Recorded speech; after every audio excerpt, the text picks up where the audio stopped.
Jézust a felkelő naphoz hasonlították. Ahhoz a naphoz, aki bevilágít a sötétségbe.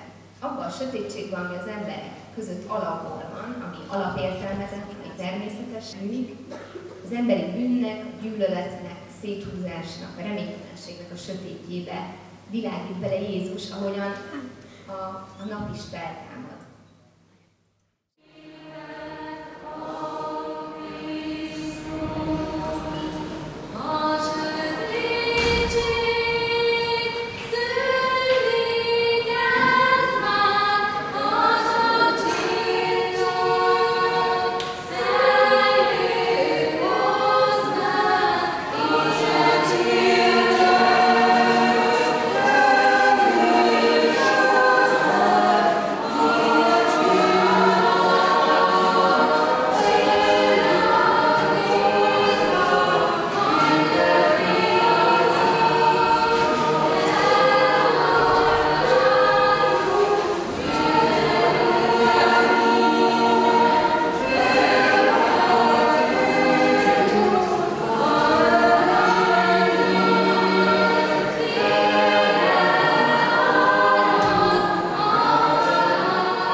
Figyeljen rám!